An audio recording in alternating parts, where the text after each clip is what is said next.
Hey everybody, welcome back to another episode of Tanner's Favorite Things. I'm Tanner Knight, and today we have a box to unbox. Let's dig in.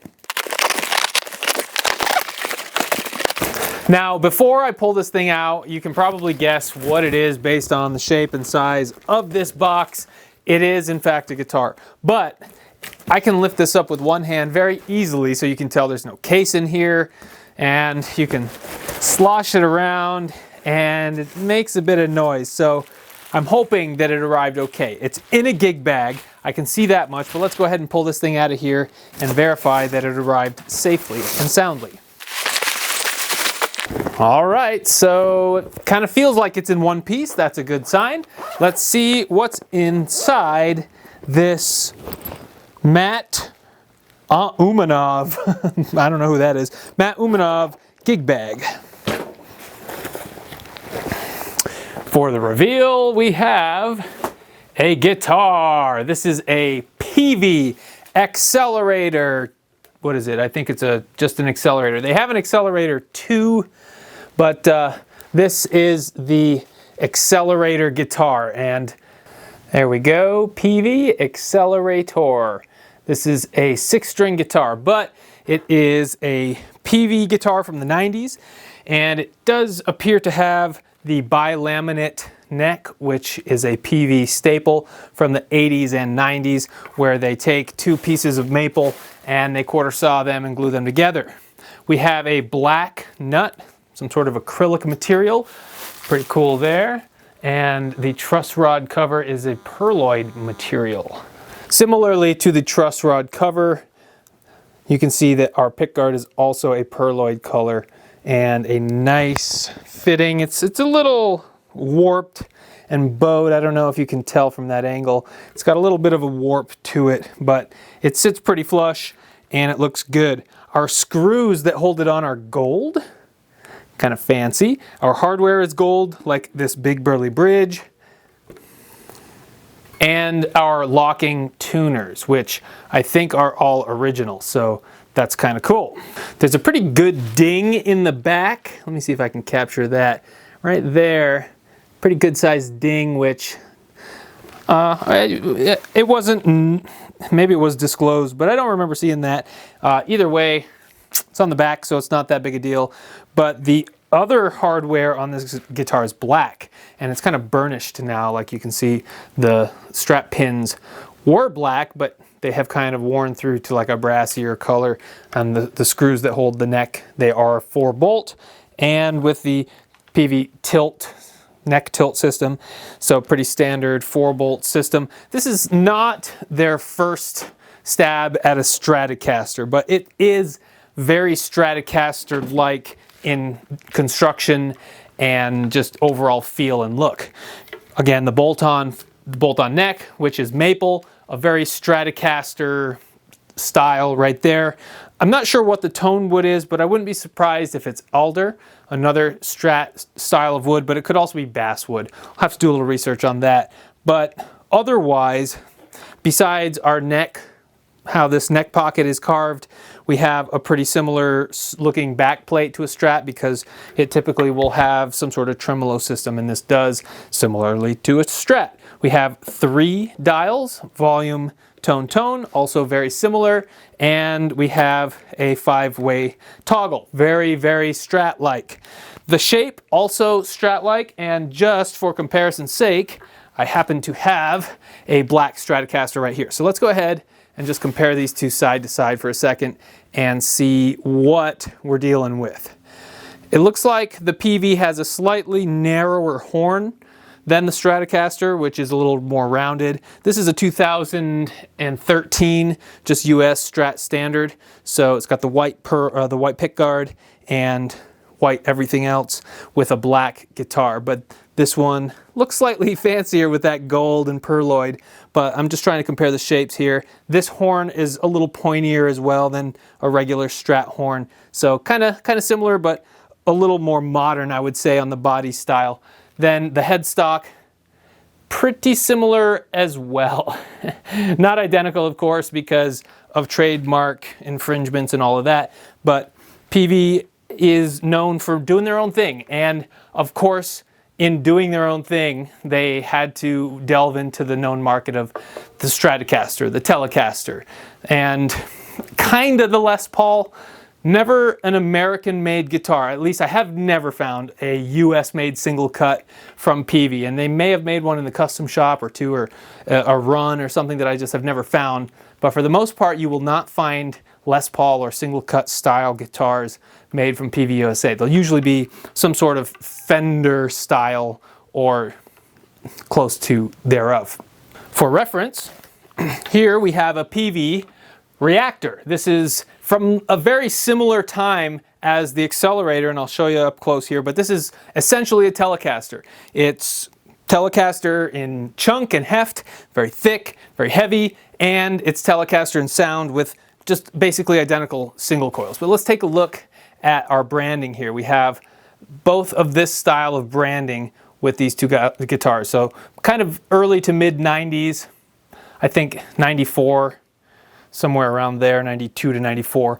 But interesting nonetheless.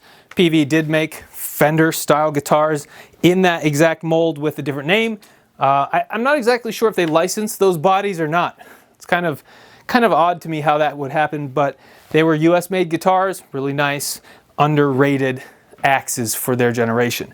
This one, like I said, Strat-like. It's not their exact Strat copy because they actually had a different guitar called the Predator, which is an exact Strat replica, only with the Peavey headstock and branding. And I'm looking at this one. I kind of think this is a tilt-back headstock as well, so it's kind of hard to make that out, but I do think this one tilts back ever so slightly, maybe 3 or 4 degrees, which is not something you would ever find on a Strat made by Fender. They just don't tilt. They have straight necks that are just straight as a dime.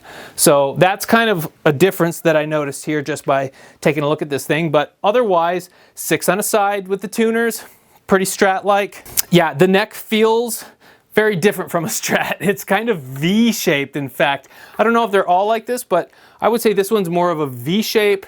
It's not thick or chunky by any means, but it definitely has a weird non-Fender-y shape. And if I just grab the back of the Strat, it just feels so familiar to me, and this doesn't. So a departure there. Our pickup layout is very Strat-like, 3 single coils. The bridge is slanted, and there you go. Our strings look to be pretty fresh. So let's stop talking about this and plug it in. I'm sorry, I know that I said we were going to plug this thing in, but I just remembered that I also wanted to compare this thing against another Peavey Accelerator product that I have, this Accelerator bass. And this is the Accelerator Plus bass, for whatever it's worth. And I think that just means that it has swamp ash for a body and maybe some nicer electronics. I'm not entirely sure. But we have the Accelerator Plus and Accelerator guitar side by side here. Here's the headstock. You can see the same logo and gold style of tuners. Obviously, the bass tuners are different, but we do have gold tuners on both of these. So I'm not exactly sure what makes the Plus beyond the swamp ash body and the electronics, because you would think it would have gold hardware as well, but this is definitely not an Accelerator Plus guitar. Maybe they didn't even make that model, I don't know. But interesting little differences.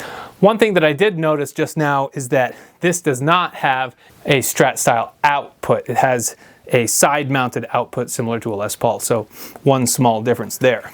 So really nice line of guitars and basses. You can see kind of a similar cut with this neck pocket here. So they did a lot similarly, and in fact these bodies look pretty close in size, quite honestly. It's just a little taller for the bass, a little pointier on this horn. Otherwise the styling looks very similar. The pick guard slightly different, just swoops down a bit more on the bass, but interesting comparison. A really nice bass. This is actually one of my favorite basses. It has an 18-volt preamp, so it's prone to being forgotten, plugged in, and then left for dead, which I hate. I'm sorry. it's my cross to bear when it comes to active pickups. But when I do remember to keep this thing unplugged, it sounds great. And yeah, just wanted to pull these two side to side and give you a little comparison. There is a rosewood fretboard on this, so that might be a premium feature as well for the Plus, but it does have the same maple bilaminate neck, just on the base scale length of, I think it's 34.5 inches. So there you go. Peavey products from the 90s and late 80s into the 70s, really, really good high quality products. All right, I've got this thing plugged in and I've played it a little bit and I have some things to report. We'll get through all of them, but first let's start with the good. First of all, I really like how this neck is flamed. There's one side of the neck that has really good flame and the other one's kind of boring, but luckily it's the one that you see. It's the one that faces up that's kind of flamed, has nice rings.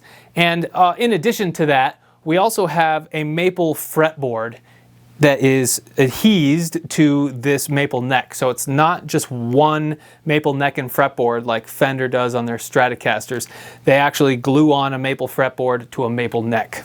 Not entirely sure why they do that.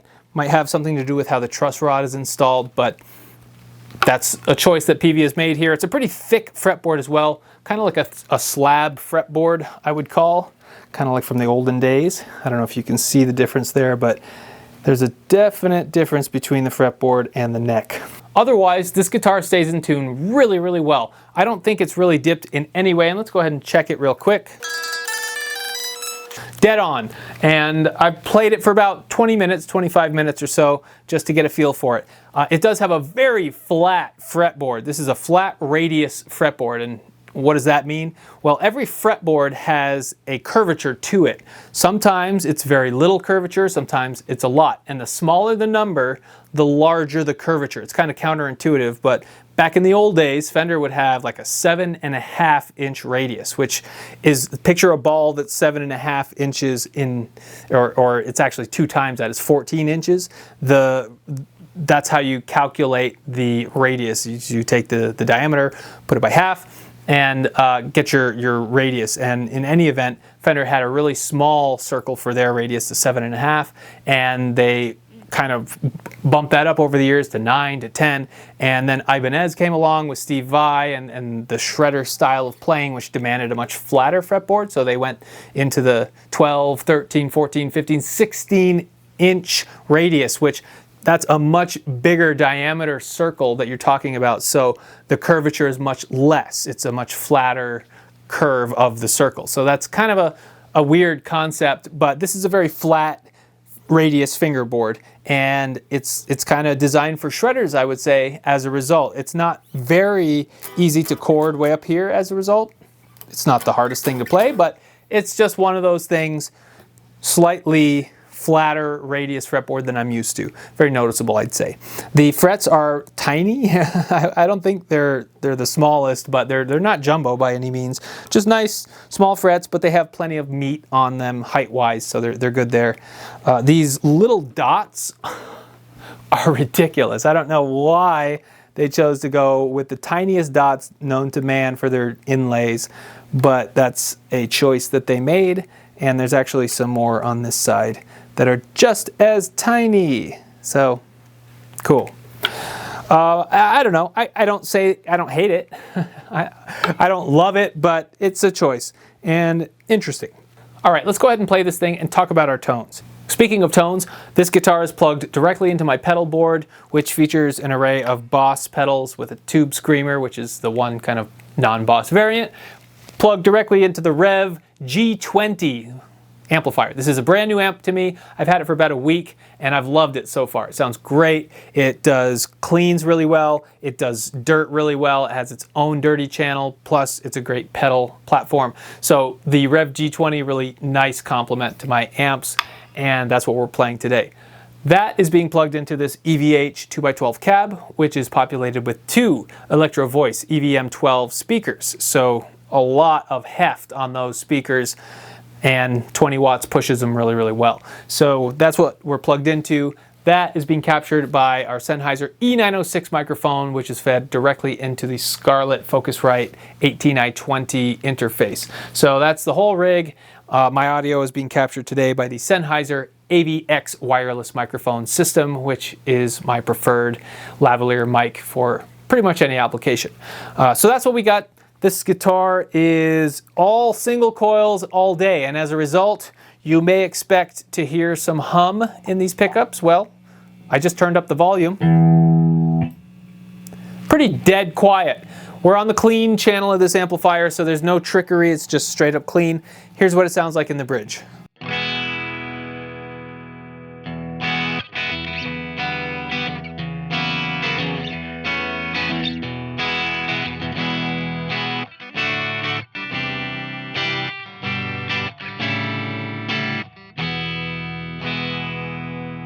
Really nice, sweet cleans.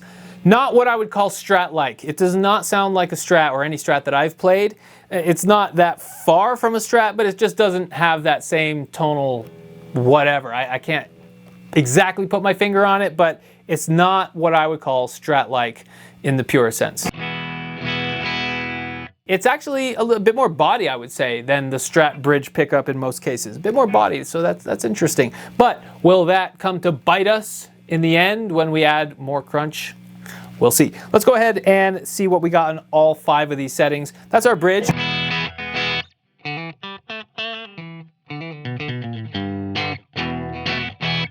Our second position, I believe, is a combination of the bridge and the middle pickup, and it sounds like this.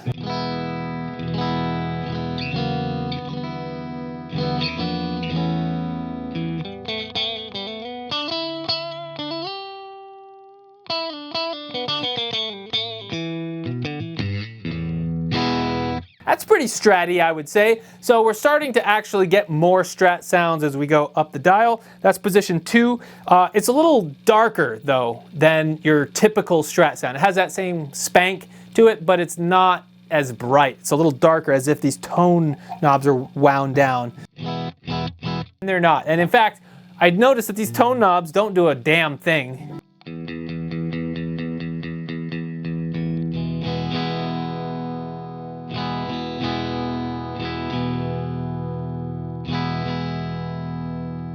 So I don't know if they're out of the circuit entirely or if they're just crappy.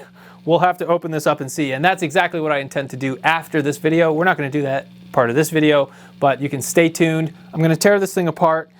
It's not the cleanest guitar. It's from the 90s. I doubt it's been ever cleaned entirely. So we're going to take it all apart and see what's going on with those electronics. But let's go ahead and keep going up the dial. Here's our middle position. So it brightens it back up once again. That second position was Strat-like but dark. It brightens it up quite a bit.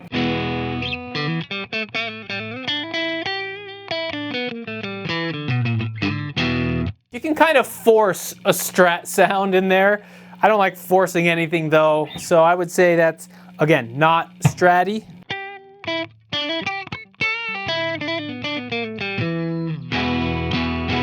Good clean sound, really nice and usable, but not Stratty. So cool, we got a nice usable middle single coil. Let's go ahead and go into position 4.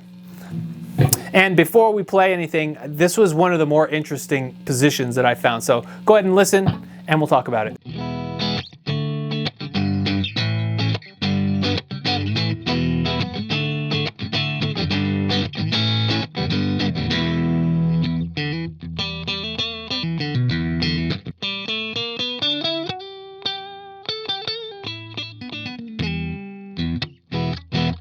I would say that this sounds way more like a Telly than any Strat that I've ever played. So position 4 is very Telly-like to me, which is cool. It's not something I expected out of this guitar, and it's not something that I ever expected out of any position 4 on a 5-position dial.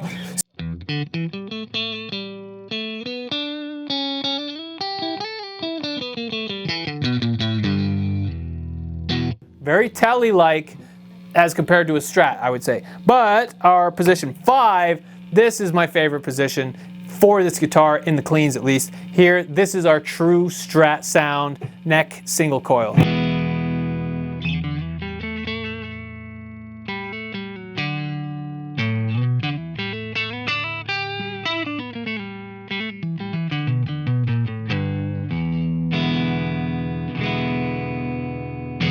So there's your Strat neck sound. I can say that pretty fervently, as that's one of my favorite sounds on a Strat, and I like to live in that sound. But you know, it's all the way on position 5 before we get something that sounds remotely Stratty.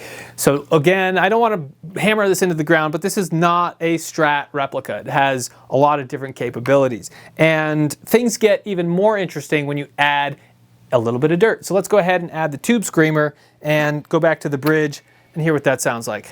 Let's just turn up the volume and hear what it sounds like with that pedal. It's pretty noisy. That's not the quietest pedal. I don't have a noise gate on here, but this is a good point to point out that we have pretty microphonic pickups. And in fact, you can hear me speaking through them. Maybe, I don't know. But before I was able to hear myself speaking through the cabinet with this up to my mouth. So it's pretty microphonic. And what that means is these pickups are essentially microphones unto themselves with magnets wound with coil wire. But they're not designed to be actual microphones like this thing here. They're just meant to pick up the vibration of the steel strings. Again, this is, we're not going to get into the physics of all of this, but if you have a pickup that picks up the sound from your voice, it just adds to a little bit of noise to the mix, and you can hear that here.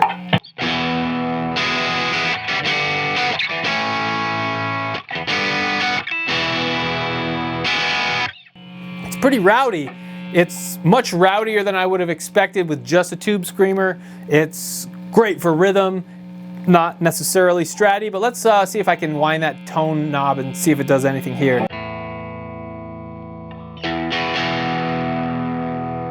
Nope. So there you go, our bridge position Tube Screamer. Let's go to the neck and hear this Tube Screamer and see what Strat plus Tube Screamer sound like.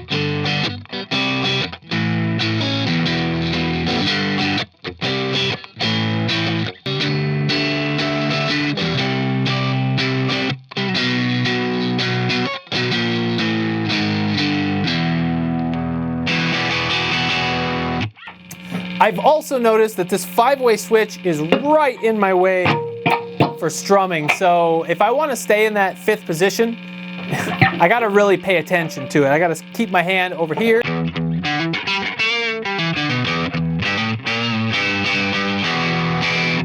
And that gets it out of the way. But if I play where I normally want to play over a neck pickup,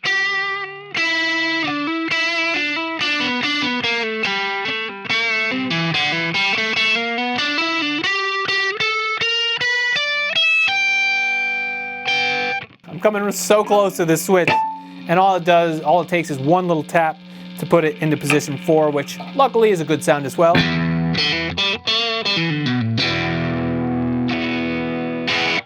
But I would say that the stars of the show so far are this side of the guitar, the neck, and this middle, and the combination of the two, obviously, and then just the neck by itself. So this is where things get a little dicey, let's just say. So I've gone to the Tube Screamer.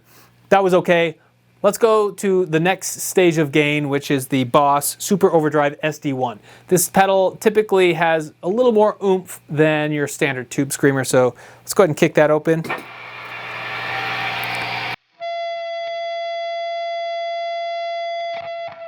And right away you notice we have a pretty unconscionable squeal in there. Just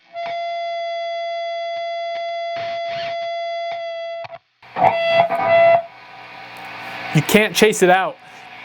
It's just there. That's part of this bridge pickup. It's so microphonic that this pedal is making it squeal like crazy. But if we go ahead into the neck, it cleans it up a bit.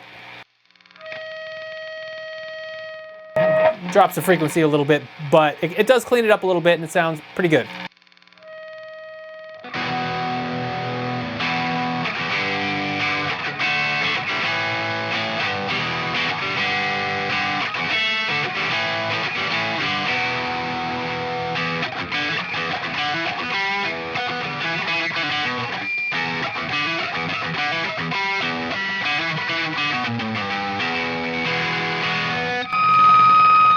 But the second you stop playing, it doesn't matter where you are, it's kind of rough.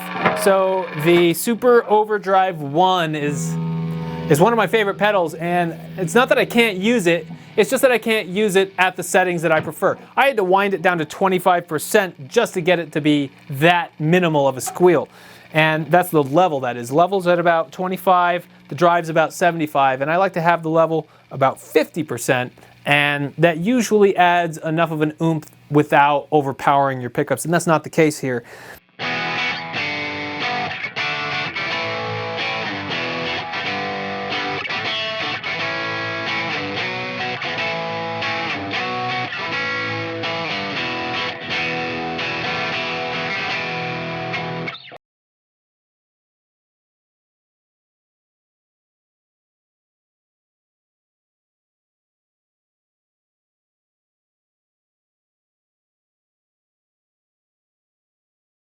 Really respectable in that bridge sound. Let's go to the neck.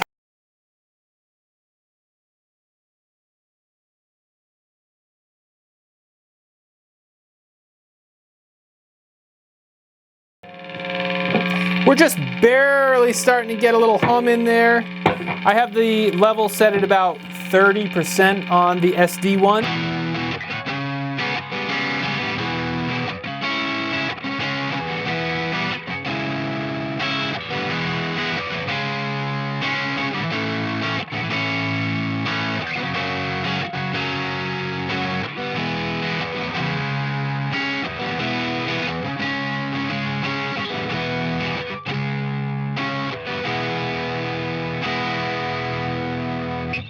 So, really great sounds with the SD1. I think that's probably the ceiling of this guitar and high gain, because if we go to the Metal Zone, that's when things change.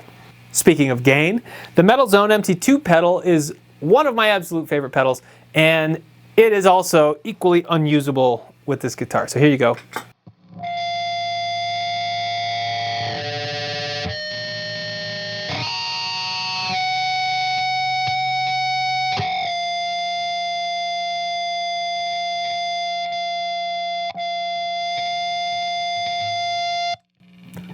That was fun. So it doesn't matter how much I dial this thing back. I'm not going to mess with the settings on the pedal. I want the pedal to work the way it should.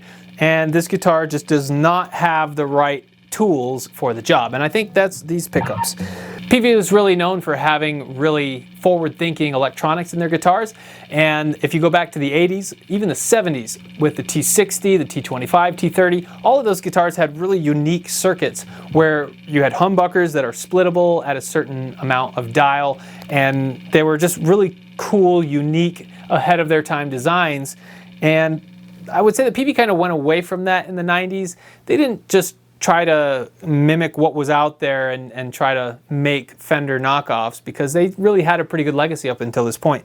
But I think that they had lost their way a little bit and were stuck between the, do we go super high gain with the 5150 style, or do we go more towards our bass, which is kind of country.